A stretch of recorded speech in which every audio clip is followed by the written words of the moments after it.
কোরআন হচ্ছে মানবতার সংবিধান, কোরআন হচ্ছে হকের একমাত্র কিতাব, হাদিস হচ্ছে কোরআনের ব্যাখ্যা। আমরা যদি নাজাত পেতে চাই, মুক্তি পেতে চাই, দুনিয়ায় শান্তি পেতে চাই, আখেরাতে জান্নাত পেতে চাই, কোরআনের বিকল্প নাই। এজন্য পৃথিবীর সকল মানুষের উচিত মুক্তির আশায়, শান্তির প্রত্যাশায় কোরআনের দিকে ফিরে আসা, কোরআনের কাছে দৌড়াইয়া আসা সকল মানুষের কর্তব্য। যে কোরআন শান্তির বার্তা দেয়, জাহিলিয়াতকে পরিবর্তন করে খায়রুল কুরুনে পরিণত করেছে, ওই কোরআন থেকেই আজকে কথা বলা হবে ইনশাআল্লাহ। আমিও ঠিক একটি আয়াত পড়েছি, যে আয়াতকে আল্লাহ তাআলা বাস্তবায়ন করতে আমাদের নির্দেশ দিয়েছেন। সে আয়াত হচ্ছে আনাকিমুদ্দিন ওয়ালা তাতাফাররাকু ফি, দিন কায়েম করো, এ নিয়ে তোমরা মতভেদ করো না, বিচ্ছিন্ন হয়েও না, মত পার্থক্য করো না। আর দ্বীনের মূল কিতাব একটাই, দ্বীনের মূল উৎস একটাই, দ্বীনের পাথেও একটাই, সেটার নাম কি? কোরআন। এই কিতাব আসার আগে নবী মুহাম্মদ সাল্লাল্লাহু আলাইহি ওয়াসাল্লাম নিজেকে নবী দাবি করেন নাই। 40 বছর তিনি মক্কার মানুষের সাথে ছিলেন, কিন্তু কোরআন নাজিলের আগে তিনি নিজেকে নবী দাবি করেন নাই। কিন্তু উনার কর্মতৎপরতা শুরু হয়েছিল 17 বছর বয়স থেকেই। উনার বয়স যখন 17, তখন তিনি মক্কার আশেপাশে ডানে বামে তাকিয়ে দেখেন যে টোটাল পরিবেশটা অন্ধকারে ডুবে আছে। জাহিলিয়াতের সেই বর্বরতা, মূর্খতা, অন্ধকারচ্ছন্নতা পুরো আরব ভূমিকে গ্রাস করে ফেলেছিল। শান্তির তালিবর্ষ সেখানে ছিল না। নবীজি তখনই হিলফুল ফুজুল নাম শুনেছেন? শান্তি সংঘ, মক্কার লোকদেরকে সাথে নিয়েছেন, বিশেষ করে যুবকদেরকে সাথে নিয়ে তিনি শান্তির মেসেজ মানুষের মাঝে পৌঁছাতে শুরু করলেন। নবীজির প্রচেষ্টা শুরু হলো 17 বছর বয়স থেকে।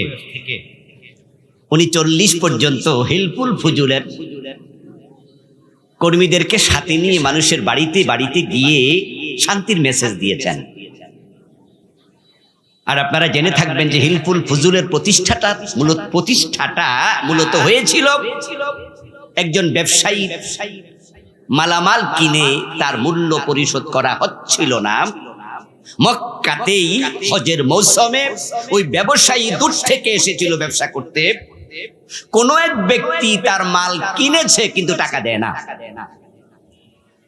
মাল কিনে টাকা না দিলে এটাকে এক পর্যায়ে লুট বলা হয়, মাল লুট করেছে।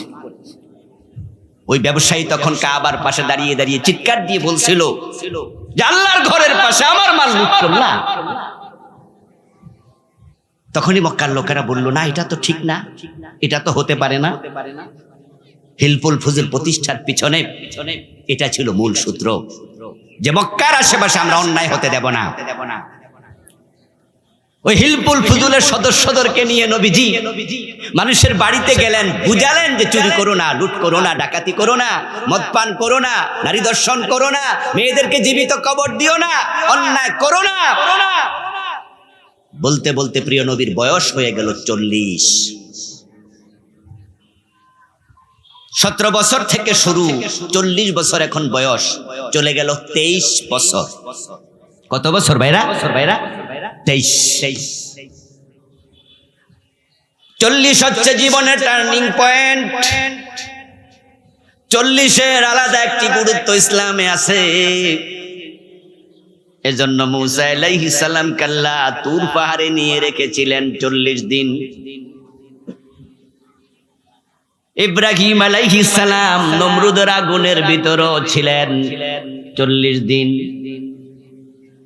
হযরত ইউনূস আলাইহিস সালাম মাছের পেটে ছিলেন 40 দিন।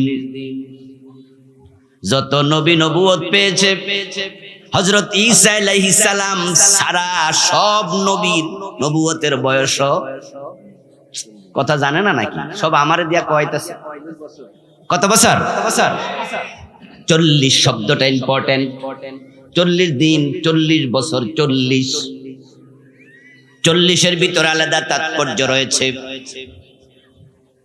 নবীজি সাল্লাল্লাহু আলাইহি ওয়াসাল্লামের বয়স হলো 40 বছর। তিনি পিছনে ফিরে তাকায়া দেখেন 23টা বছর মানুষের কাছে শান্তির বার্তা হেলফুল ফুজুলের মাধ্যমে পৌঁছাইলেন, কিন্তু মক্কার কোন চোর, কোন ডাকাত, কোন নারী দর্শনকারী, কোন মদ পানকারী তাদের জীবনে সামান্য পরিবর্তন আনে নাই। তারা অন্ধকারের মাঝে ডুবেই আছে। আল্লাহর ইশারায় রাসূলুল্লাহ সাল্লাল্লাহু আলাইহি ওয়াসাল্লাম চলে গেলেন গারে হেরাতে। নির্জনে তিনি ধ্যানে বসলেন। ধ্যান মানে কি? চোখ বন্ধ করে শুধু শুধু বসে থাকা। চোখ বন্ধ করে বইয়া বইয়া ঘুমাইলে এটাকে ধ্যান বলবে নাকি? হ্যাঁ, না, কিছু কয় না। কিরে, ইন্ডিয়ার মানুষের মতো না শুরু কবরস্থানে ওয়াজ করতেছি। আপনারা কি আমার কথা বোঝেন? কথায় সংযুক্ত থাকেন। মুসা আলাইহিস সালামের হাতে লাঠি, তুর পাহাড়ে উঠলেন, আল্লাহর সাথে কথা শুরু। আল্লাহ কথা বলবে, মুসা শুনবে। ইন্নী আনা রাব্বুক ফাখলান আলাইক ইন্নাকা বিল ওয়াদিল মুকাদ্দাসি তুয়া। আল্লাহ বলছে ফাসতামি' লিমা ইউহা।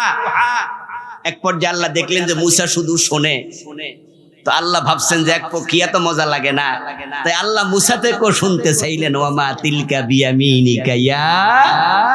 মাশাআল্লাহ, এই যে আবার কিছু লড়াচড়া শুরু হয়েছে। আল্লাহ বলে, মুসা তোমার ডান হাতে এটা কি? আচ্ছা, মুসা আলাইহিস সালামের ডান হাতে কি আল্লাহ দেখে না? কথা বলেন না ভাইরা? আল্লাহ দেখে? আল্লাহ জিগাইলো কেন? এর মানে আল্লাহ দেখতেছে, আমি শুধু কইতাছি, হে শুধু শুনতাছে। এর জমতাছে না তো, তাই দুই পক্ষের কথা লাগে। মুসা তোমার হাতে কি? মুসা আলাইহিস সালাম বলতে পারতো, আল্লাহ আমার হাতে কি, তুমি কি দেখো না? কিন্তু না, মুসা আলাইহিস সালাম আল্লাহর সাথে কথায় অংশগ্রহণ করলেন। তিনি বললেন যে এটা আমার আসায়া, আতাওয়াক্কাহু বিহা আলা গানামি, আহাসসু বিহা আলা গানামি, আতাওয়াক্কাহু বিহা ওয়া আহাসসু বিহা আলা গানামি ওয়া লিয়া ফিহা মাআরিবু উখরা। কথা শুরু হলো, জমলো। তা আমি কথা বলবো, আপনারা দুই চারটা জবাব দিয়েন, তাহলে কথা জমে উঠবে। 23 বছর চলে গেল, কিন্তু মক্কায় সামান্য পরিবর্তন আসে নাই। নবীজি ধ্যানে বসলেন। ধ্যান মানে হলো নির্জনে অনেক গভীর চিন্তা ভাবনা করা, ভাবা। কোরআন শুধু তেলাওয়াতের কিতাব না, কোরআন নিয়ে গবেষণা দরকার, ভাবা দরকার। আফালা ইয়াতাদাব্বারুনাল কুরআনা আম আলা কুলুবিন আকফালুহা। আল্লাহ তাআলা বলছে, তোমরা কি কোরআন নিয়ে ভাববা না, গবেষণা করবা না, নাকি তোমাদের অন্তরে তালা মেরে দেয়া হয়েছে? নবীজি বসলেন ধ্যান করার জন্য। গারে হেরাতে তিনি ধ্যানে মগ্ন। অথচ সমাজ পরিবর্তনের জন্য 23টা বছর তিনি চেষ্টা করলেন। এবার আল্লাহ তাআলা ভাবলেন, আমার রাসূল সমাজ পরিবর্তন করতে চায়, কিন্তু পরিবর্তন হয় না। তাই তিনি জিবরিল আমিনকে গারে হেরায় পাঠায়া দিলেন। জিবরিল আমিন প্রিয় নবীকে গারে হেরাতে 3 বার বুকের সাথে ঝাপটায়া জড়ায়া ধরলেন, বললেন ইকরা, পড়ো। আমার রাসূল জবাব দেন, মা আনা বিকারি, আমি তো পড়তে পারি না, আমি পাঠক নই। তৃতীয়বারে বুকের সাথে শক্ত করে জড়ায়া ধরে সেরে এবার বললেন, ইকরা বিসমি রাব্বিকাল্লাযী খালাক। এসে গেল কোরআন, সূরা আলাকের প্রথম 5 আয়াত। কোরআন আসলো। আমার রাসূল এখন থেকে নবী দাবি করছেন, আমি নবী, আমি রাসূল। মা খাদিজা নবীজিকে বলেছে, আপনাকে গারে হেরাতে কে জড়ায়া ধরলো 3 বার? আপনি বলছেন যে খাশিতু আলা নাফসি, আমি আমার জীবনের ব্যাপারে শঙ্কিত। আপনি বুঝছেন না যে কি হলো?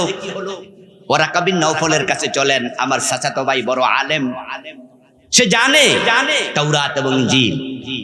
ওরাকা বিন নাওফাল নবীজিকে সেদিন সুসংবাদ দিয়েছিলেন, তিলকান নামুস যালিকান নামুস, ও হচ্ছে জিবরিল, ভয় পেও না, আমি বলছি তুমি হচ্ছ শেষ নবী যার কথা আমি তাওরাত এবং ইনজিলে পড়েছি।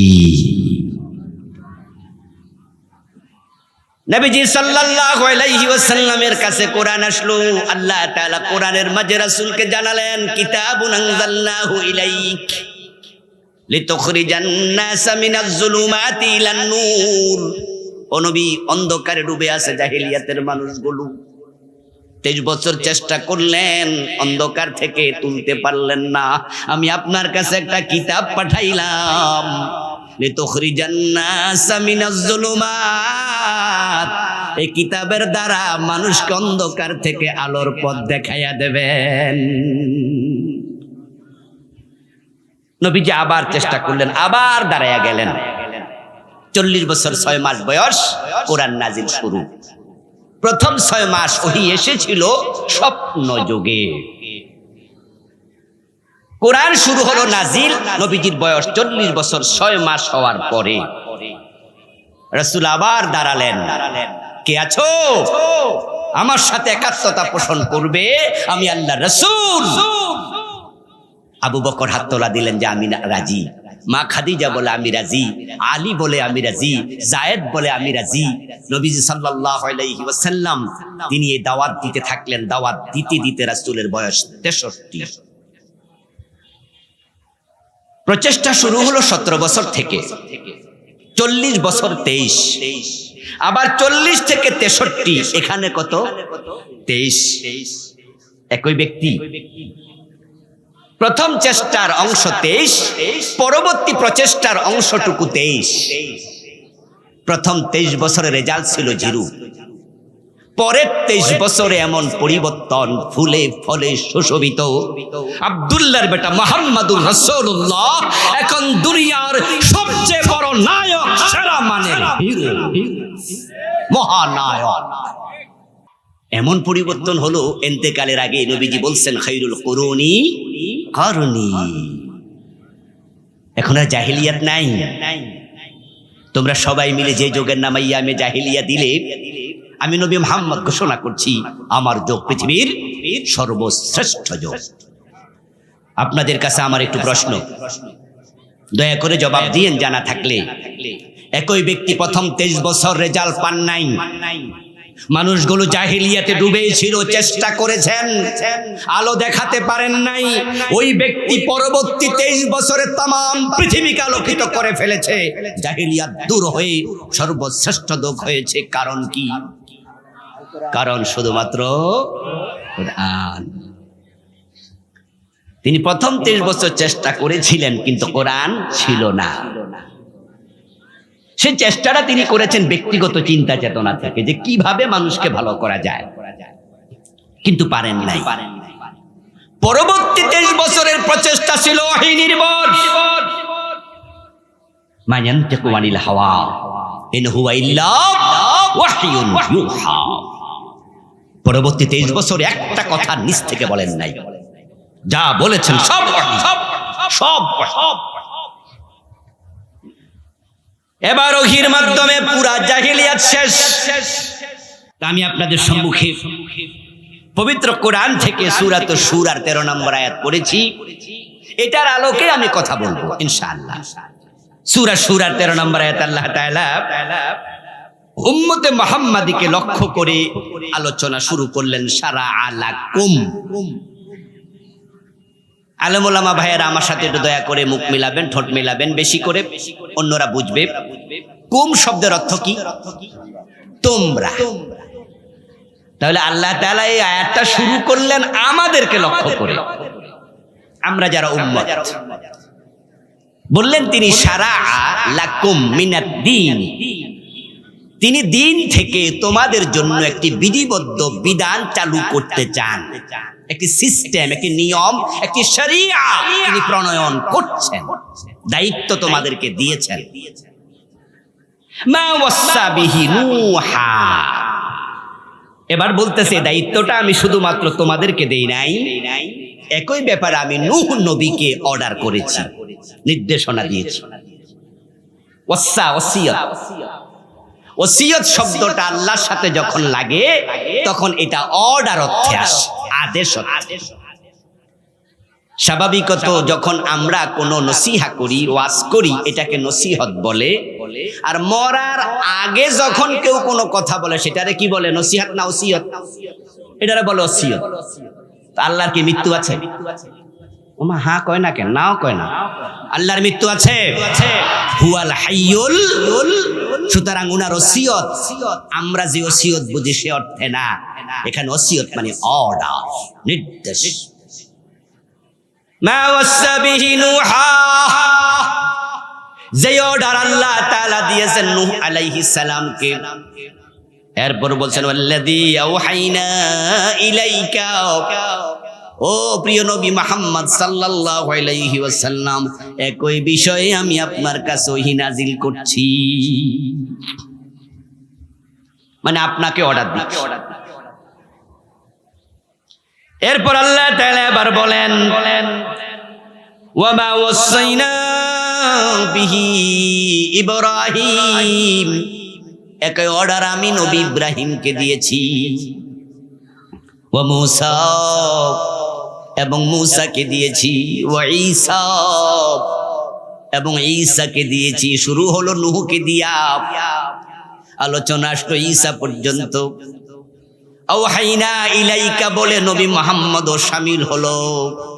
তাহলে নূহ আলাইহিস সালাম থেকে নবী মুহাম্মদ পর্যন্ত যত নবী ছিলেন, মাঝখানে এই অর্ডারের বাহিরে একজনও নাই। এর মানে সব নবীকে আল্লাহ দায়িত্বটা দিয়েছেন, যেটার জন্য উম্মতে মুহাম্মাদীকে সারা আলাকুম বলে আল্লাহ খেতাব করলেন। কি গুরুত্বপূর্ণ দায়িত্ব! নূহ থেকে শুরু করে প্রিয় নবী পর্যন্ত আসলো। এর আগে কিছু নবী গিয়েছে। নূহ আলাইহিস সালামের আগে কি পৃথিবীতে নবী ছিল না?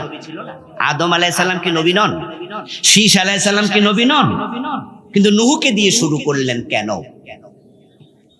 কারণ হচ্ছে নূহ হচ্ছেন প্রথম শরীয়তের নবী। নূহ আলাইহিস সালামকে বলা হয় নবী শারঈ, হযরত আদমকে বলা হয় নবী জেরাঈ।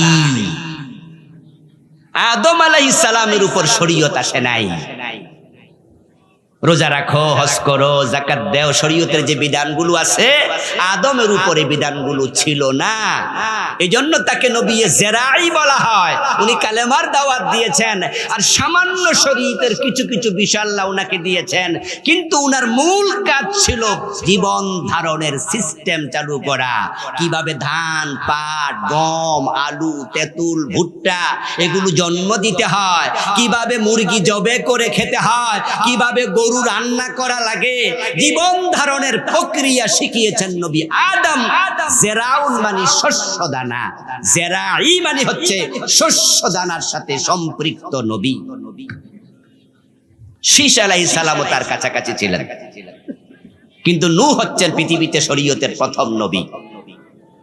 আর শরীয়তের শেষ নবীর নাম মুহাম্মাদুর রাসূলুল্লাহ। পড়ুন সাল্লাল্লাহু আলাইহি ওয়াসাল্লাম। উনার পরে আর কোন নবী নাই। এর মাঝখানে যত নবী এসেছেন একজন আর বাদ নাই। কোরআন হলো একটি মুলাক্কাস কিতাব, এটা অতি সংক্ষিপ্ত কিতাব, যার কারণে নবীদের নাম এখানে কম। কোরআনে নাম ধরে ধরে আলোচনা হয়েছে এমন নবী মাত্র 25 জন। কয়জন? মাত্র 25। অথচ নবীর সংখ্যা 25 জন না আরো বেশি, 2500, ঠিক না? 25,000। হাদিসে আসছে 1,24,000। তবে হাদিসটি আকীদার ক্ষেত্রে গায়রে মাকবুল, কারণ এটা খবরে ওয়াহিদ, আর ঈমানের ক্ষেত্রে খবরে ওয়াহিদের কোনো গ্রহণযোগ্যতা থাকে না। আলিয়া এবং কওমি দুই মাদ্রাসার সিলেবাসে একটা কিতাব আছে নাম আকাইদুন নাসাফি। ওই বইতে রিসালাতের একটি অংশ আছে, সেই অংশেই হাদিসটা লিখক এনেছেন, মুসান্নিফ এনেছেন, এনে তিনি বলেছেন এই হাদিসটা আকীদার ক্ষেত্রে গ্রহণযোগ্য না। তাই নবী রাসূলের সংখ্যা কত? উত্তর হলো অগণিত। যত নবী এসেছেন মাত্র 25 জনের নাম কোরআনে আসলো, বাকিদের নাম নাই। এখন আল্লাহ নূহ আলাইহিস সালামকে দিয়া শুরু করে নবী মুহাম্মদকে দিয়া শেষ করে বুঝাইলেন, মাঝখানে যত রাসূল যত নবী সকলকে আমি একই অর্ডারে দিয়েছি। ওই অর্ডারটা কি? অর্ডারটা হলো আনাকিমুদ্দিন, আল্লাহর জমিনে তোমরা আল্লাহর দ্বীন কায়েম করো। উম্মতে মুহাম্মাদি, এটা তোমাদের দায়িত্ব। তোমরা আমার জমিনে আমার দ্বীন কায়েম করবা। আখিরাতে আল্লাহর আদালতের আসামি হওয়া থেকে বাঁচতে চাইলে কোরআন জমিনে কায়েমের জন্য চেষ্টা করা দরকার আছে না নাই? আমরা নামাজ পড়ি কেন? যেন আমরা জান্নাত পাই, যেন আল্লাহর সামনে বেনামাজি তকবা আল্লাহর সামনে আদালতে আসামি হওয়া না লাগে। আমরা রোজা রাখি কেন? আখিরাতে মুক্তির জন্য, আল্লাহর আদালতের আসামি না হওয়ার জন্য। আমরা হজ করি কেন? একই নিয়তে। ঠিক আমরা যারা কোরআনের রাজনীতি করি, আমাদের রাজনীতির লক্ষ্য একটা, আখিরাতে মুক্তি। ট্রেন রোডের পাশে যাবেন, ট্রেন রাস্তার পাশে যে পাথরগুলো পড়ে আছে এগুলোও পাথর। আবার ডায়মন্ড দোকানে যাবেন, যে মেয়েদের হাতের আংটি নাকের ফুল বানায়, ডায়মন্ড যে তৈরি হয় ওটা পাথর থেকে হয়, সেটাও পাথর, ইয়াকুত পাথর। আবার রাস্তার পাশে ট্রেনের রাস্তার ধারে পড়ে আছে, সেগুলো পাথর। দুইটা এক নয়, দুইটা এক নয়। কোরআন কায়েম হয় নাই 54 বছরে। আলহামদুলিল্লাহ, আমরা আল্লাহর কিছু বান্দা আছি যারা দ্বীন কায়েমের কথা বলছি যুগের পর যুগ। আমাদের পূর্বসূরি যারা আছে, আল্লাহর কোরআন কায়েমের কথা, দ্বীন বিজয়ের কথা বলতে বলতে আল্লামা সাঈদী আল্লাহর কাছে চলে গেছে। 40 বছরের বেশি আল্লাহ দ্বীন বিজয়ের জন্য তিনি মাঠে ময়দানে তাফসীর করছেন। তিনি বিষয়ভিত্তিক ওয়াজ করতেন। তার ওয়াজ থেকে শুনে আমরা ওয়াজ শিখেছি। আমি তার রুহানি ছাত্র। তবে পরে আবার সরাসরি ফিজিক্যালি ছাত্র হওয়ার জন্য জেলখানায় ওনার সাথে সাক্ষাৎ করতে গিয়েছিলাম। ওনার সন্তানদেরকে অনুরোধ করেছিলাম যে হুজুরকে আপনারা তো প্রতি মাসে 2 বার দেখতে যান, আমাকে একটু সাথে নিয়েন। আমার অনুরোধ রেখে আমাকে হুজুরের সাথে সাক্ষাতের জন্য একবার জেলখানায় নিয়েছিলেন। সেদিন হুজুর থেকে আমি 15 মিনিটের বেশি সময় সোহবত নিয়েছি, সরাসরি ছাত্র হওয়ার সুযোগ নিয়েছি। আলহামদুলিল্লাহ। আল্লামা সাঈদী রাহিমাহুল্লাহ বিষয়ভিত্তিক ওয়াজ করতেন। যেদিন তিনি আখিরাত নিয়ে কথা বলতেন, সেদিন আখিরাতের উপরে ডজন ডজন আয়াত হাদিস বলতে থাকতেন। একদিন ইসলাম নিয়ে, একদিন ঈমান নিয়ে, একদিন সালাত নিয়ে, একদিন আখিরাত নিয়ে। যেদিনে যে ওয়াজ করতেন তার আলোচনার মাঝখানে দ্বীন কায়েমের ওয়াজ 1 মিনিটের জন্য হলেও থাকতো।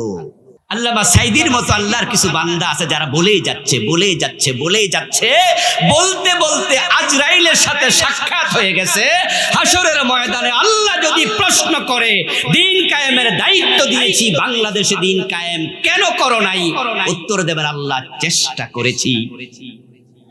এই যে আজকে আমি দ্বীন কায়েমের পক্ষে আপনাদের সামনে 1.5 ঘন্টা, 1.25 ঘন্টা ওয়াজ করব, আমার কথাগুলো কি আমলনামায় লেখা হবে না? ما يلفظ من قول إلا لديه رقيب عتيد। কোরআন মাজিদ আল্লাহ তাআলা বলেন, মানুষের মুখ থেকে যত শব্দ বের হয়, বের হতে দেরি, আমলনামায় রেকর্ড হতে দেরি হবে না। মা খাদিজা ইসলামের বিজয় দেখে গেছেন? জি না, তিনি ইন্তেকাল করেছেন হিজরতেরও আগে, নবুয়তের 10ম সনে। হিজরতের 3 বছর আগে তিনি ইন্তেকাল করেন। ইসলাম বিজয় হয়েছে মদিনায়, মক্কায় নয়। মা খাদিজা ইন্তেকাল করেছেন, কিন্তু তিনি জান্নাত পাবেন, কারণ তিনি একামতে দ্বীনের কর্মী ছিলেন। হযরত সুমাইয়া রাদিয়াল্লাহু তাআলা আনহা ইসলামের প্রথম শহীদ। মা সুমাইয়া যখন মক্কায় শাহাদাত বরণ করেন, তখন দ্বীনের বিজয় হয় নাই। আপনাদের কাছে আমার জিজ্ঞাসা, হযরত সুমাইয়া জান্নাত পেয়েছেন কিনা? দিন বিজয় দেখেন নাই, জান্নাত পাওয়ার কারণ তিনি দিন বিজয়ের কর্মী ছিলেন।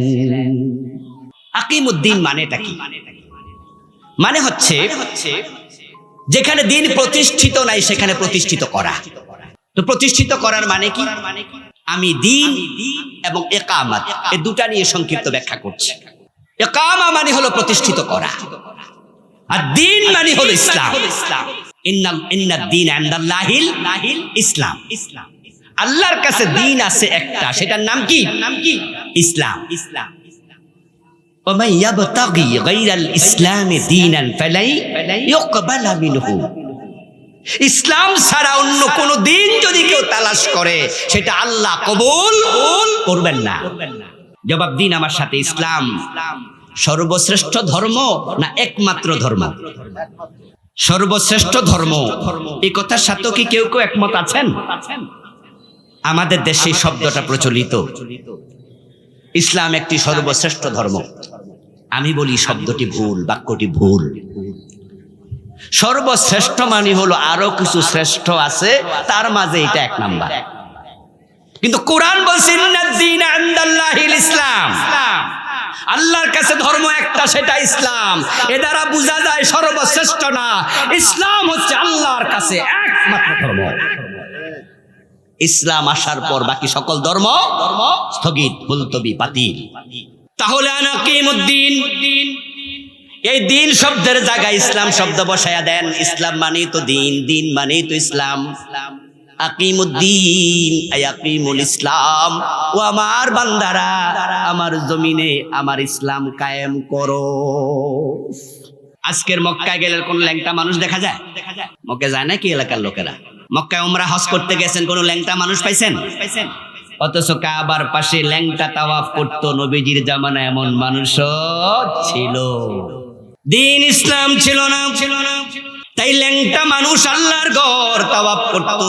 তারা বলতো যে কাপড় পরে অন্যায় করি, পাপ করি, সে কাপড় পরে আল্লাহর ঘর তাওয়াফ করা মানায় না। তাই তারা গায়ের কাপড় দূরে খুলে তারপরে পুরুষ মহিলা উলঙ্গ তাওয়াফ করতো। নবীজির বয়স 35, কোন কোন বর্ণনায় পাওয়া যায় 37। নবুয়তের 5 অথবা 3 বছর আগের ঘটনা। কাবা শরীফ পুনর্নির্মাণ চলছে, কাবার ওয়াল কিছুটা বিধ্বস্ত। এজন্য মক্কার লোকেরা মিটিং করে সিদ্ধান্ত নিল, আমরা ভাঙ্গা ওয়াল সরাইয়া আবার নতুন ওয়াল বানাতে চাই। এই সিদ্ধান্ত মোতাবেক তারা কাবার জন্য পাথর, ইট সংগ্রহ শুরু করলো। সে পাথর আনার কাজে নবীজি নিজে অংশগ্রহণ করেছেন নবুয়তের আগে। সাথে ওনার চাচা আব্বাস ইবনে আব্দুল মুত্তালিব রাদিয়াল্লাহু তাআলা আনহু, নবীজির আপন চাচা। হযরত আব্বাসের বয়স তখন রাসূল থেকে 2 বছর বড়। তো নবীজির বয়স যদি 35, আব্বাসের বয়স 37। নবীজির বয়স যদি হয় 37, তাহলে আব্বাসের বয়স কত? 39। কাবাগরের পাথর সংগ্রহ করছে কাঁধে করে। আব্বাস রাদিয়াল্লাহু তাআলা আনহু ভাতিজা মুহাম্মদ ইবনে আব্দুল্লাহর দিকে তাকায়া দেখেন ভাতিজা সুন্দর মানুষ, কাঁধের মাঝে পাথর নেয়ার কারণে কাঁধ লাল হয়ে গেছে। এবার আব্বাস বলতেছে, ভাতিজা আমি যেমন লুঙ্গি খুলে আমার লুঙ্গি কাঁধে নিছি, তার উপরে পাথর রাখছি, তুমিও লুঙ্গিটা খোলো। সহিহ বুখারীর হাদিস, সহিহ মুসলিমের হাদিস। চাচা ভাতিজার পরামর্শ দিচ্ছে, তুমি আমার মতো লুঙ্গিটা খুইলা কাঁধে নাও, কাঁধে নিয়ে তারপরে পাথর রাখো, তাহলে কাঁধ লাল হবে না, ব্যথা থাকবে না। নবীজি লুঙ্গি খুললেন। হাদিসে পাওয়া যায় সাথে সাথে তিনি বেহুশ হয়ে গেলেন। কোন কোন আলেম বলেছেন তিনি লুঙ্গি খুলতে চেয়েছেন, তবে হাদিসে আছে তিনি লুঙ্গি খুললেন। কিন্তু আল্লাহ তাআলা এটা পছন্দ করেন নাই, তাই সাথে সাথে উনি বেহুশ হয়ে গেলেন। কিছুক্ষণ পর হুঁশ আসলো, তিনি বললেন যে ইজারি ইজারি, আমার লুঙ্গি কই, আমার লুঙ্গি কই। লুঙ্গি ঠিক করে নিলেন। তাহলে আব্বাসের বয়স 35 যোগ 2 অথবা 37 যোগ 2। উনি বাচ্চা মানুষ ছিল, কথা কয় না, বাচ্চা মানুষ ছিল, কিন্তু লুঙ্গি কই ছিল? আব্বাস ভাতিজারে কইতেছে তুমিও লুঙ্গি খোলো। এর মানে দাঁড়ালো জাহিলিয়াতের যুগের লোকেরা 40-50 বছর বয়সেও লুঙ্গি খুলতে কোনো লজ্জা শরম ছিল না। এই মানুষগুলো যে এত নিচু ছিল ইসলাম কায়েমের আগে আপনি ভাবতে পারবেন না।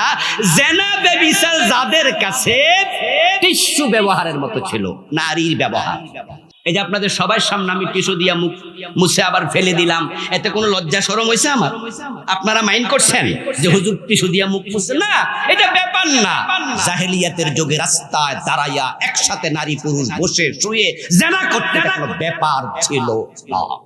ইভেন তারা জেনা করত আল্লাহর ঘর কাবার ভিতরে ঢুকে। অবাক হবেন, অবাক। আল্লাহর ঘর কাবার ভিতরে ঢুকে তারা নারী পুরুষ মিলে জেনা করত। রাতের বেলায় কাবা ঘর খালি থাকতো, খালি যেহেতু আছে তাই চলো সেখানে কামটা সারি। নাউজুবিল্লাহ পড়ে। রাজশাহী অঞ্চলে কি জেনা নাই? কিন্তু মসজিদের ভিতরে কেউ করে? রাজশাহী অঞ্চলে কি মাদক সেবী 2-4 জন নাই? মসজিদে গিয়ে মদ খা। আমরা খারাপ, তবে এত খারাপ। একদিন রাতের বেলা 2 জন নারী পুরুষ তারা কাবার ভিতরে ঢুকে জেনায় লিপ্ত হয়ে গেল। নাউজুবিল্লাহ। তাদের উপরে আল্লাহ তাআলা নাখোশ হলেন, চরম নাখোশ। তাদের 2 জনকে আল্লাহ তাআলা ওই মিলিত অবস্থায় মৃত্যু দিলেন এবং 2 জনকে আল্লাহ তাআলা পাথরে রূপান্তরিত করলেন। ওই নারী পুরুষ তাদের নাম, একজনের নাম ছিল ইয়াসাব, আরেকজনের নাম ছিল নাএলা। ইয়াসাব হলো পুরুষ, নাএলা হলো নারী। লোকজন সকাল বেলায় গিয়ে দেখে কাবার ভিতরে জেনাকাররত অবস্থায় একটা পুরুষ একটা নারী এভাবে মিলিত হয়ে আছে, কিন্তু গায়ে হাত দিয়া দেখে এ তো পাথর, মানুষ তো না। ওই 2 জনকে তারা চিনে, কারণ তারা তো সেখানকার লোক। ওই জাহেল গুরু কতটা নীচ। তখন তারা বলল, যেহেতু এই অবস্থায় তারা পাথর হয়ে মূর্তিতে পরিণত হয়েছে, নিশ্চয়ই এর মাঝে কোনো বরকত। তারা মূর্তি পূজক ছিল। এখন 2 জন কি হয়েছে? মানুষ অবস্থা আছে না মূর্তি? ভাইয়েরা কথা বলে না কেন? মানুষ না মূর্তি? এই মূর্তি অবস্থায় পাইয়া তারা বলে মূর্তি যেহেতু হয়েছে নিশ্চয়ের মাঝে কোনো বরকত। তো 2 জনের টাইম না খুলছে, ছুটাইছে। ছুটাইয়া ইয়াসাব নামক ওই জাহেলকে তারা সাপা পাহাড়ে নিয়া তার পা 2টা মাটির মাঝে খুঁড়ে দাঁড় করাইয়া তারা সেখানে রাখছে। নাএলা মহিলাটাকে নিয়ে গেছে মারোয়া পাহাড়ে, সেখানে গিয়া দাঁড় করাইয়া রাখছে। হজের মৌসুমে তারা বলতো বরকত নেয়ার জন্য, ইয়াসাব নাএলা সাফা মারোয়ায় তোমরা প্রদক্ষিণ করো। হজের সময় তারা ওই 2 মূর্তিকে ছাই করতো। নাউজুবিল্লাহ। ইসলাম আসলো। এখন কাবার চত্বরে আমরা কোন ল্যাংটা পুরুষ আর দেখি না। এখন কাবার অঞ্চলে জেনা ব্যভিচার নাই, চুরি করতে এখন আর চুরি নাই। নবীজি আসছেন, ডাকাতি নাই, রাহাজানি নাই, চিন্তাই নাই। আল্লাহ বলেছেন আল্লাযীনা ইম্মাক্কান্নাহুম আকামুস সালাহ ওয়া আতাউয যাকাত ওয়া আমারু বিল মারুফ ওয়া নাহাউ আনিল মুনকার। ইসলাম আসলে প্রথমে হবে 4টা কাজ। 1 নম্বরে নামাজ কায়েম করবে, 2 নম্বরে যাকাত আদায়ের কথা বলবে, 3 নম্বরে যায় সৎ কাজ, অসৎ কাজ এগুলো আসবে। চুরি একটা অসৎ কাজ, এটার বাধা হলো 4 নম্বরে। দ্বিতীয় হচ্ছে যাকাত। যাকাত ভিত্তিক অর্থ ব্যবস্থা চালু হলে দেশে আর চুরি করা লাগবে না। ইসলামী সরকারের নেতারা ওমরের মতো কাঁধে আটার বস্তা লইয়া গরিবের বাড়িতে চলে যাবে। বাংলাদেশের ইসলামী এক দলের বড় নেতা, তিনি ডাক্তার মানুষ, তিনি বলেছেন কিছুদিন আগে তার দল যদি ক্ষমতায় যায় তার এমপিদের কোনো টাকা পয়সা বাড়বে না, তাদেরকে কড়ায় গন্ডা হিসাবের আওতায় আনা হবে। তাহলে তারা যদি নেতা হয় তাহলে চাঁদাবাজি থাকবে না, চুরি করা দরকারই হবে না। আমরা যাকাত ভিত্তিক অর্থ ব্যবস্থা চালু করে দিয়ে গরিবের বাড়িতে হক পৌঁছিয়ে দেব, চুরি করা লাগবে না। এবার বলুন তো, এর পরেও যদি কেউ চুরি করে, এটা অভাবে না স্বভাবে? তো স্বভাবে চুরি করলে হাত কাটা দরকার আছে না? না আমার বন্ধু, যাকাত ভিত্তিক অর্থ ব্যবস্থা যদি চালু হয়ে যায়, বাংলাদেশকে দারিদ্র মুক্ত করতে 2 যুগ লাগবে না। মাদক, আরে মাদক নির্মূল করতে তো 6 মাসও লাগবে না। আপনাদের কাছে আমার প্রশ্ন, সহজ সরল প্রশ্ন, জবাব দিন। যারা মদ খায় তারা কি পেটের ক্ষুধার কারণে মদ খায়? হ্যাঁ কয় না কেন জোরে? ক্ষুধার কারণে মদ খায়। তাহলে মদ কেউ ক্ষুধার কারণে খায় না, যে হুজুর এমন ক্ষুধা লাগছে খাওয়ার কিছু পাই না তাই মদটা খেতে। আচ্ছা, যারা মদ খায় তাদেরকে কেউ মদ খেতে বাধ্য করে? যে হুজুর লাঠি ধরছিল, মদ না খাইলে বলছে মাথা ভেঙে গেলাম, ডরে খাইছি না। মদ যারা খায় তারা শুধু শুধু মদ খায়, শুধু শুধু ফাও ফাও শয়তান খায়, নফসের তাড়িত হয়ে খায়। বাংলাদেশের সীমানায় আমি যতটুকু জানি কোন হেরোইনের ফ্যাক্টরি নাই, বাংলাদেশের সীমানায় কোনো ইয়াবার উৎপাদন হয় না। যত ইয়াবা বাংলাদেশে আসে তা ভারত এবং মায়ানমার থেকে আসে। যত হেরোইন বাংলাদেশে আসে সব সীমান্ত দিয়ে বাংলাদেশে আসে।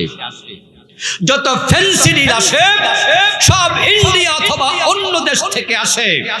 এই দেশে মাদকের ফ্যাক্টরি নাই, ইয়াবা তৈরি হয় না, হেরোইন তৈরি হয় না, আফিম তৈরি হয় না, ফেন্সিডিল তৈরি হয় না।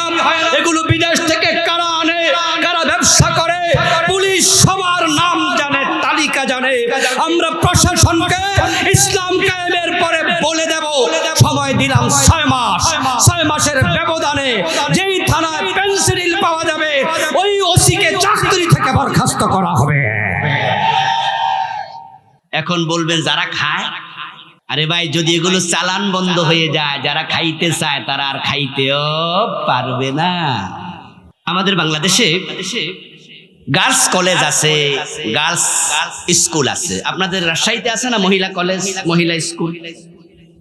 দেখবেন যে মহিলা কলেজ, মহিলা স্কুল ছুটি হলে মাঝে মাঝে কলেজের পাশে কিছু পোলাপান হাতে এমনি ধরে খাড়াই থাকে ইয়াতিমের মতো। মানে হে তাকায়া তাকায়া দেখে এক একটা মেয়ে কত সুন্দরী, দেখতে কত মজা লাগতেছে তার, নাউজুবিল্লাহ। এই লোকটাই কয়দিন পরে সৌদি আরবে চাকরি করতে চলে গেল।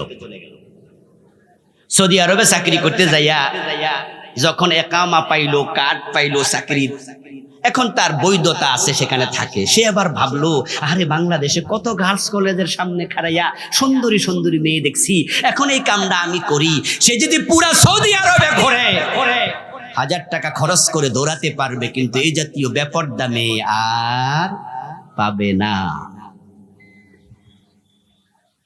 তাহলে কিছু কিছু পরিবেশ আছে যে পরিবেশের কারণে গুনাহ করতে চাইলেও গুনাহ করা যায় না।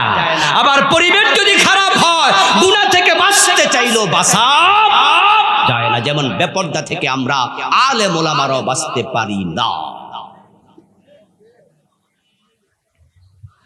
আলহামদুলিল্লাহ আমাদের এখানে আমাদের অনেকে আছে, আমাদের স্ত্রী পর্দা করে, আমাদের মা পর্দা করে, আমাদের মেয়েরা পর্দা করে, আমরা পর্দার চেষ্টা করি। কিন্তু রাস্তায় যখন বের হই চোখের পর্দা 100% করা যায় তো? সামনে তাকালে নারী, পিছনে তাকালে নারী, ডানে তাকালে নারী, বামে তাকালে নারী। মাওলানা হাবিবুর রহমান যুক্তিবাদী সাহেব বলছিলেন, ভাবলাম যে চারিদিকে তাকাইলে যেহেতু নারী, একটু উপরের দিকে তাকাই, দেখি ছাদের মাঝে আর একজন খাড়াইয়া রইছে। বেপরদার পরিবেশে পর্দা করা জটিল। এই যে মোবাইলগুলো আমাদের এখন হাতে হাতে, ভাবলেন যে সাইদি সাহেবের একটা ওয়াজ শুনবো, অমুক হুজুর হাফিজুর রহমান সিদ্দিকী সাহেব, তারেক মনোয়ার ভাই অমুকের একটা ওয়াজ শুনি, আবুল কালাম আজাদ সাহেবের একটু ওয়াজ শুনি। ওয়াজ শুনতেছেন, দেখবেন যে ওয়াজের মাঝখানে এসে বেড়ি লাফ মারে। কারা কারা মদ খায় এটা আমরা জানি না, এটা পুলিশেও জানে না, কারণ ঘরের দরজা লাগায় মদ খায় এমন লোক আছে। তো পুলিশ সবার নাম জানবে কেমনে? কিন্তু ব্যবসা বন্ধ করে দেয়া হবে, চালান বন্ধ করে দেয়া হবে। মাদক সেবীরা মদ খুঁজলেও পাবে না খাওয়ার জন্য। এরপরে আইন হবে হযরত ওমরের মতো, মদ খাইলে 80 বেত লাগাতে হবে। যেটা টেলিভিশনে প্রচার করা হবে, ফেসবুকে আপলোড করা হবে, এটা ব্রেকিং নিউজ করা হবে, লাইভ ব্রডকাস্ট করা হবে। কেমনে 80 বেত লাগায় এই দৃশ্য দেখে মদখোররা ঠান্ডা পানি খাওয়া শুরু করে দেবে। ঠেলার নাম ইয়েস, মারির উপর ওষুধ নাই। এই জন্য ইসলামের বিধানগুলো খুব সুন্দর এবং সাইকোলজিক্যাল, খুবই সাইন্টিফিক।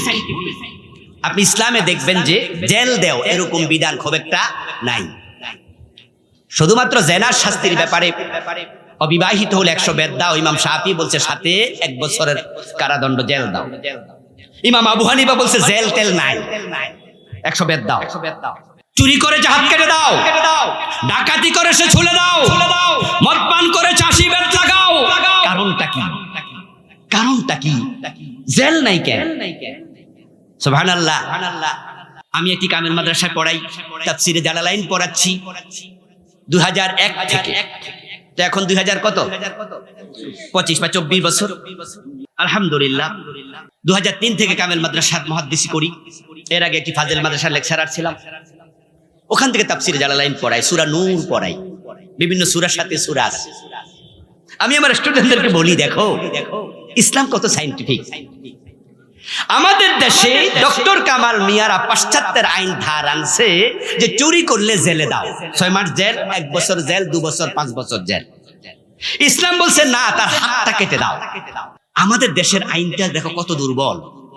আচ্ছা, আপনাদের কাছে আমার প্রশ্ন, যে লোকটা চুরি করছে স্বভাবে, অভাবে নয়, তার হাত কাটার বিধান ইসলামে আছে, আমরা বলছি না, তাকে জেলে দাও, তাকে 6 মাস জেলে দিলেন। যেই লোকটা চোর, সে ভালো মানুষ না খারাপ মানুষ? খারাপ মানুষ। তাকে দিলেন জেলে। জেলের মাঝে খাবার কয় বেলা? এই জেল খাটছেন যারা, হেরা কোন? যারা খাটেন নাই শুনছেন তারাও বলুন, কমপক্ষে 2 বার খাবার আছে কিনা? 3 বেলাই দেয়, তবে 2 বার বন্টন করে, আরেক বেলা রাইকা রাইকা খায়। 3 বেলায় খাবার দেয়। ও রাজশাহীতে 3 বেলাই দেয়। আচ্ছা, 3 বেলা যে খাবার দিল চোরটারে 6 মাস, এর থেকে বিল নিছে সরকারে কত টাকা? দিছে না মাগনা? কথা বলে না কেন ভাইরা? থাকার জন্য ঘর আছে না নাই? ঘর ভাড়া দিছে না মাগনা? বিদ্যুতের বিল আছে নি নাই? বিদ্যুৎ কি মাগনা? গোসল করার পানি লাগে নাই? পানির বিল দিছে? আচ্ছা, এগুলো কি এমনি এমনি আইছে না এর পিছনের খরচ হয়েছে? তো টাকা সরকার পাইলো কই? আপনার আমার ট্যাক্সের টাকা, আমাদের ভেটের টাকা। এবার আপনারা বলুন যে আপনি সরকারকে ট্যাক্স দেন, চোরের বইয়া বইয়া খাওয়াইতো। যে বেটা মদ খায়, বেটা ভালো মানুষ না খারাপ মানুষ? খারাপ মানুষ। তো মদখোর জেলে নাই, তো বইয়া বইয়া খাচ্ছে কেন? এ তো খারাপ মানুষ। যে বেটার একটা মেয়েটা দর্শন করছে, দর্শন কইরা আসে 2 বছর জেলখানায় আছে, ওই দর্শনকারী ভালো মানুষ না খারাপ মানুষ? তো খারাপ রে মাগনা খাওয়ান কেন? আমরা তো আমাদের টাকা দিয়া চোরকে পালতে বলি নাই, আমাদের টাকা দিয়া ডাকাতকে পালতে বলি নাই, আমাদের টাকা দিয়া জেনাকারী মদখোরকে পালতে বলি নাই। এই জন্য ইসলামের বিধান হলো, চুরি করলে হাত কেটে দাও, খরচ হবে না, বরং খরচও বাইসা যাবে। হাত কাটা একটা চোর দেখে অন্য চোরেরা তারের মতো সোজা হয়ে যাবে। ফখরুদ্দিন মঈনুদ্দিন সরকার তারা অনেক চোর ধরছিল, ছোট চোর বড় চোর সবই ধরছিল, যদিও সেখানে কিছু বাড়াবাড়িও ছিল, কিন্তু তারা চোর যে ধরছে তাতে আমাদের কোনো সন্দেহ নাই। অনেক চোর ধরছিল, ধরে ধরে জেলে দিচ্ছে, ওরা ছাড়া পেয়ে গেছে। এখন ছাড়া পাইয়া ওই আমলে কেউ মন্ত্রী হয়েছে, এমপি হয়েছে, আবার কেউ কেউ মোষে তেল দিচ্ছে, সামনের আমলে মন্ত্রী হবে। অথচ ফখরুদ্দিন তারে ধইরা জেলে দিছিল 5 মাস, 6 মাস, 1 বছর, 5 বছর, 10 বছর সে জেল খাটছে রাষ্ট্রের টাকা চুরি করার অপরাধে। এখন ওই চোর এমপি মন্ত্রী। আবার আমার আর আপনার সাহস নাই তাকে চোর বলবো, বরং যদি আপনি তাকে চোর বলেন, উল্টা আপনার ঠ্যাঙ্গানি মারবে। হতে পারে ক্ষেত্র বিশেষ আপনার বিরুদ্ধে মানহানির মামলাও। অ্যাডভোকেট আপনাকে বলবে, ভাইজান আপনি এত বড় এমপির চোর বললেন এত মানুষের সামনে, আপনার বিরুদ্ধে মামলা তো হবেই। এখন আপনি বলেন যে সে চোর, প্রমাণ কি? প্রমাণ দেন। প্রমাণ তো আপনার কাছে নাই, প্রমাণ তো মঈনুদ্দিনের কাছে, ফখরুদ্দিনের কাছে, তারা তো আমেরিকায় চলে গেছে, কি প্রমাণ দেবেন? উল্টা চোর বলাতে আপনি অপরাধী, আপনার 6 মাস জেল হবে। কিন্তু যদি জেল না দিয়ে হাত কেটে দিত, তাহলে প্রমাণ আমাদের দেয়া লাগতো না, চিরদিন প্রমাণ নিজে বহন করা লাগতো। 5টা এমপি, 4-5টা মন্ত্রী, 10-5টা সচিব, আমলা, চোরগুলোর হাত যদি কেটে দিত, আগামী 50 বছর কোন আমলা, কোন নেতা ডরে চুরি করতো না। দিন কায়েম তখনই হবে যখন আল্লাহর কোরআনটাকে আমরা সংবিধান বানাবো। নবীজি মুহাম্মদ সাল্লাল্লাহু আলাইহি ওয়াসাল্লাম মক্কায় 13 বছর ছিলেন, কিন্তু মক্কায় দিন তিনি কায়েম করতে পারেন নাই, কারণ মক্কার সংসদ ভবন দারুন নাদওয়াতে আবু জেহেলরা প্রিয় নবীকে কোরআন নিয়ে ঢুকতে দেয় নাই। তারা আইন করেছিল লা তাসমাউ লিহাযাল কুরআন ওয়ালগাও ফীহি লাআল্লাকুম তাগলিবুন। মক্কার সংসদে তারা আইন করেছে এ কোরআন শোনা যাবে না। ওয়ালগাও ফীহি, কোরআন যেখানে শোনানো হবে সেখানে গন্ডগোল লাগাও, 144 জারি করো। আবু জেহেলরা যে আইন করছিল গত 17-15 বছরে আমরা এটাই বাংলাদেশে বাস্তবায়ন করতে দেখেছি। আর এক নতুন আবু জেহেলেরা। কোরআনের মাহফিলে কত সুয়াল নিয়ে যারা হয়েছে, একটা মাহফিলের অনুমতির জন্য পায়ের তলা ক্ষয় হয়ে যেত। যেমন আমাদের রুহুল আমিন ভাইয়ের আজকে যে এখানে মাহফিল করছে, এখানে কি মাহফিলের জন্য লিখিত দরখাস্ত ডিসির কাছে, টিউনের কাছে, ওসির কাছে, নেতার কাছে, খেতার কাছে যাওয়া লাগছে? কিন্তু আগের যুগে ওরে বাবা রে বাবা। তারপরে আবার বক্তাকে, ইয়েস জাহাঙ্গীর ভাই ঠিক কথা বলেছে, আপনাদের ছাপাইতে আমার মাহফিল। নরমালি আমি দূরে মাহফিল দেই না, আপনাদের এখানেও তো আমি খুব একটা আসি নাই, রাজশাহীতে 2-4টা মাহফিল করি। এবারও রুহুল আমিন ভাই দর্শে বিদায় দিয়েছি, দূরের প্রোগ্রাম আমি করি না। ছাপাইতে মাহফিল কে জানি খুব ধরছিল, দিছি 2017-18 হতে পারে। আমাকে একবার মাহফিল কমিটি ফোন দিয়ে বলতেছে, হুজুর আপনার আইডি কার্ডটা একটু হোয়াটসঅ্যাপে পাঠান। তো আমি তখন বললাম যে আইডি কার্ড হোয়াটসঅ্যাপে কেন? বলল না, ডিসি সাহেবের পক্ষ থেকে বলছে যে কোন হুজুর ওনার আইডি কার্ডটা সব পাঠাও, ঠিকানা যা আছে। আমি মুখের উপর বলে দিলাম তোমার চাপাইর মাহফিল ক্যান্সেল, ওখানে আমি চাকরির ইন্টারভিউ দিতে যাব না, যে আমার ঠিকানা দিয়ে তারপরে মাহফিল করতে হবে। চাপাইতে গেলাম না। প্রিয় ভাইরা, মাহফিলটা আমি ক্যান্সেল করে দিয়েছিলাম। অমুক বক্তা আসতে পারবে, তমুক বক্তা আসতে পারবে না। এই জমিনটা তোমার বাপ দাদার না, জমিন 20 কোটি মুসলমানের। অন্যায় করেছো, সীমা লঙ্ঘন করেছো, আল্লাহ তোমাদেরকে দেশে থাকতে দেয় নাই, দুপুরের ভাত খেয়ে পালানোর সুযোগ পাও নাই।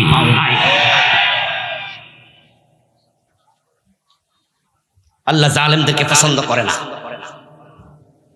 মক্কার লোকেরা বলছে লা তাসমাউ লিহাযাল কুরআন, কোরআন শোনা যাবে না। ওয়ালগাও ফীহি, গন্ডগোল লাগাও। নবীজি থাকলেন 15টি বছর, কিন্তু আল্লাহর ইশারায় তিনি মক্কা থেকে হিজরত করে মদিনায় রওনা দিলেন। এখানে থাইকার লাভ নাই। আল্লাহ নবীজিকে বলেছেন যে এই জমিনে দিন বিজয় হবে না, আপনি হিজরত করুন।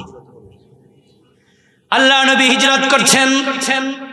হিজরতের পথে নবীজি মনে মনে ভাবছেন, আবার যদি মদিনায় গিয়ে দেখি আরে আবু জেহেল মদিনার সংসদে বসে আছে, আমাকে কোরআন নিয়ে ঢুকতে দেয় না। কোরআন যদি সংসদে না যায়, চোর ধরে হাত কাটার আইন কে বানাবে? কোরআন যদি সংসদে না যায়, রাষ্ট্রীয়ভাবে সুদ কে বন্ধ করবে? আমাদের কিছু কিছু আলেম ওলামারও বলতে শোনা যায়, কয় যে না, রাজনীতি দরকার নাই। আমি ওদের জন্য আফসোস করি, ওদের জন্য দোয়া করি যে এই লোকগুলো জাতিকে বিভ্রান্ত করতেছে।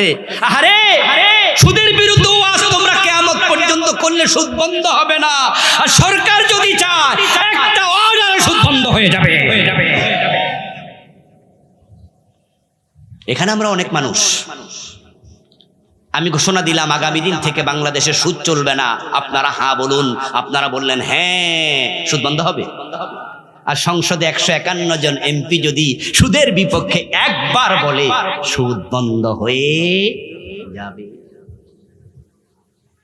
নবীজি ভাবলেন যে আল্লাহ তাআলা আমাকে দিন বিজয়ের দায়িত্ব দিলেন, বললেন ওয়া রাব্বাকা ফাকাব্বির, তোমার রব মহান, এটা বলো। আল ইসলাম ইয়ালু ওয়া লা ইউলা আলাইহি, ইসলাম বিজয়ী হতে আসছে, পরাজিত হতে নয়। নবী মুহাম্মদ একা নয়, কানাত বানু ইসরাঈল তাসুসুহুমুল আম্বিয়া কুল্লামা হালাকা নাবিয়্যুন খালাফাহু নবী। নবী মুহাম্মদ বলে, সহিহ বুখারীর হাদিস, বনি ইসরাঈলের সকল নবী ছিল সমাজের নেতা। তাসুসুহুমুল আম্বিয়া সায়াসুসু, এখান থেকে তাসুসু সিয়াসাত, নেতৃত্ব, রাজনীতি। বনি ইসরাঈলের সব নবী ছিল নেতা। মক্কায় নবী মুহাম্মদ তিনি নেতা হতে পারেন নাই, আবু জাহেল নেতা, অথচ তাকে নেতা বানানো উচিত। হিজরত করছেন, ভাবছেন এখন মদিনায় গিয়ে কি লাভ হবে যদি সেখানে আরেক আবু জেহেল থাকে সংসদে? আল্লাহ তাআলা মানুষের অন্তরের খবর জানেন সবচেয়ে বেশি। তিনি জিবরিলকে পাঠালেন, আমার রাসূলের কাছে গিয়ে বলো আমার রাসূল যেন নেতৃত্বের জন্য আমার কাছে দোয়া করে। কোরআনের আয়াত নাযিল হলো, ওয়াকুর রাব্বি আদখিলনি মুদখালা সিদকিন ওয়াখরিজনি মুখরাজা সিদকিন ওয়াজআলনি মিন লাদুনকা সুলতানান নাসীরা। সুবহানাল্লাহ পড়েন ভাইয়া। এই আয়াতটা আল্লাহর কোরআনে এখনো আছে? আছে। মানসুখ হয় না, এটা আছে। হে নবী, আপনি আমার কাছে বলুন যে আল্লাহ, হে আমার রব, আমাকে তুমি যথাযথভাবে মক্কা থেকে বের করো, যথাযথভাবে মদিনায় প্রবেশ করাও। শেষ অংশ, ওয়াজআলনি মিন লাদুনকা, তোমার পক্ষ থেকে আমাকে দাও সুলতানান নাসীরা, রাষ্ট্র ক্ষমতা যেটা আমাকে দ্বীন কায়েমে সাহায্য করবে। এই দোয়া আপনারা কয়দিন করছেন? ওয়াজআলনি মিন লাদুনকা সুলতানান নাসীরা, এই আয়াতের আলোকে রাষ্ট্র ক্ষমতা ইসলাম যাক। এজন্য কয়দিন চেষ্টা করেছেন, কয়দিন দোয়া করেছেন, কয়জন মানুষের কাছে দাওয়াত দিয়েছেন, উল্টা আরো বলতেছেন রাষ্ট্র ক্ষমতা দরকার নাই।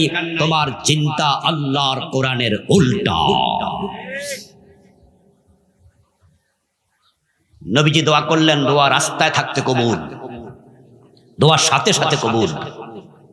কবুল হবে না কেন? দোয়া করছে কার কাছে? ভাইয়েরা কথা বলতে হবে তো। দোয়া করছে কার কাছে? ক্ষমতার মালিক কে? দোয়া করছে আল্লাহ দিয়ে দিছে।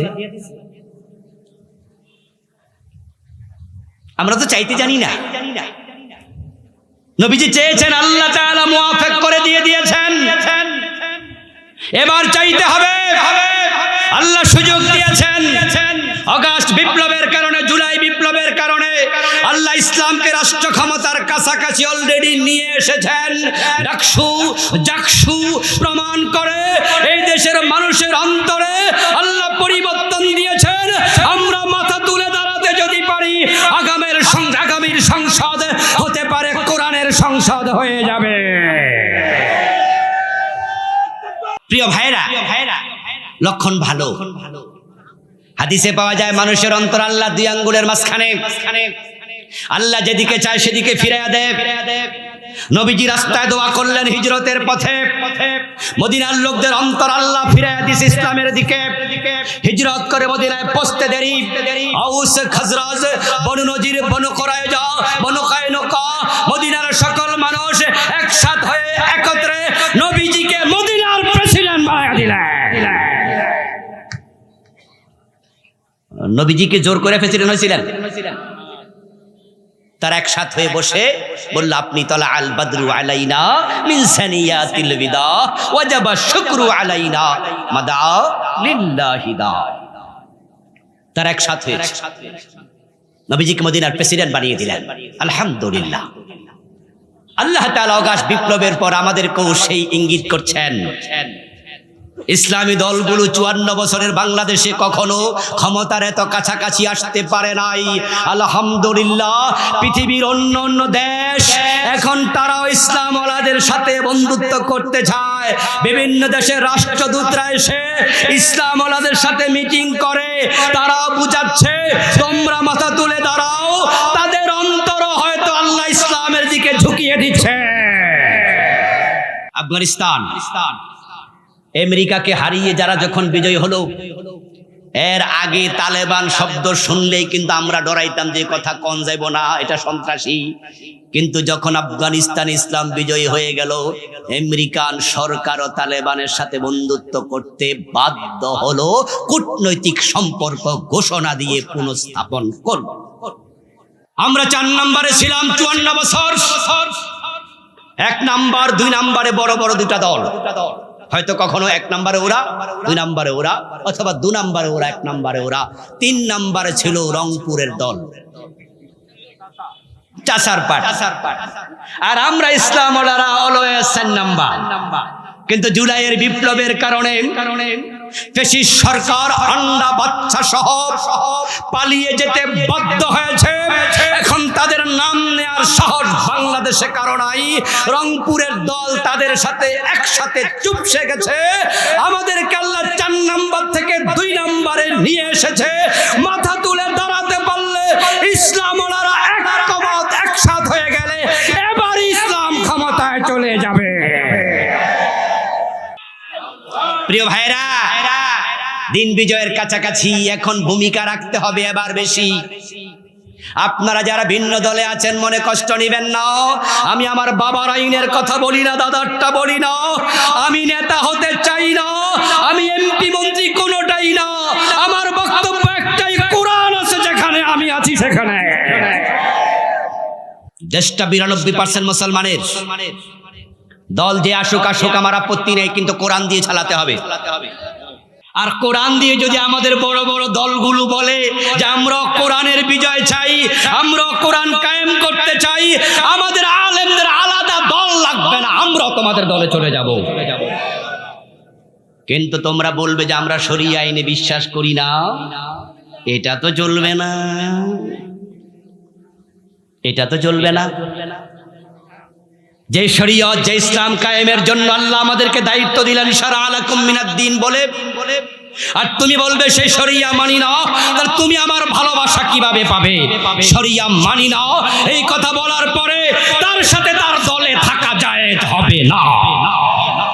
হে আল্লাহু ইয়াজতাবি ইলাইহি মান ইয়াশা, এই কাজের জন্য আল্লাহ সকলকে মনোনয়ন দেয় না। দিন কায়েমের কাজ সবাই করতে পারে না। যাদেরকে আল্লাহ ভালোবাসেন শুধু তাদেরকে দায়িত্ব দেন।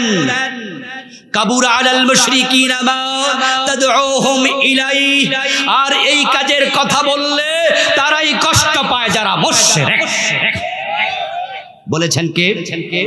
কাবুরা আলাল মুশরিকিন, এটা মুশরিকদের জন্য যন্ত্রণাদায়ক, কষ্টকর। মা তাদউহুম ইলাইহি, যে দিন কায়েমের দিকে তোমরা ডাকছো সেটা। আজকের আলোচনায় আপনারা যারা আছেন, এই ভিডিওগুলোর মাধ্যমে যারা শুনবেন, আমি কোরআনের এই আয়াতকে সামনে রেখে একটি মেসেজ দিয়ে আলোচনার শেষ দিকে যেতে চাই। দিন কায়েমের আলোচনা শুনে যে ব্যক্তি মন খারাপ করবেন, আপনার অন্তরে কষ্ট লাগছে, হুজুরের ওয়াজটা পছন্দ হয় নাই, আল্লাহর আয়াত বলে আপনার অন্তরে শিরিক আছে। আর যাদের ভালো লেগেছে তারা খুশি হন, আলহামদুলিল্লাহ পড়েন যে আমার অন্তরে শিরিক নাই। ইনশাআল্লাহ আমরা আশাবাদী, বাংলার এই জমিনটা কোরআনের আলোকে চলবে। আল্লাহ আমাদের সকলকে দিন কায়েমের জন্য যেই ভূমিকা রাখা দরকার সে ভূমিকা রাখার তৌফিক দাও, বলেন আমিন। আমি বিশ্বাস করি এই জন্য ঐক্যবদ্ধ প্রচেষ্টা দরকার। ইসলামী দলগুলো যেন এক হয়ে যায়, এ দোয়া করেন। কিন্তু কিছু ইসলামওয়ালার মাঝেও ঝামেলা দেখা দিছে। মাথায় পাগড়ি দিয়ে, গায়ে লম্বা পাঞ্জাবি পরে যারা শরিয়া মানি না বলে, তাদের সাথে 2-4টা এমপি ভাগাভাগি পাওয়ার জন্য কিছু আলেম একসাথে মিটিং করছে, ওই দিকে ঝুঁকতেছে। ইসলামী ঐক্যের জায়গায় না এসে শরিয়া মানি না এদের সাথে যারা একাত্ম হবে, তারা এই দেশের দালাল আলেম হিসাবে চিহ্নিত হয়ে থাকবে। এগুলো দালাল ওলামায়ে সু। আল্লাহ তাআলা বাংলার জমিনে দিন কায়েমের জন্য আমাদের সকলকে ঐক্যবদ্ধ প্রচেষ্টা করার তৌফিক দিন, বলি আমিন। হাযা মা ইনদি ওয়াল ইলমু ইনদাল্লাহ, আলাইহি তাওয়াক্কালতু ওয়া ইলাইহি উনীব। আল্লাহ হাফিজ।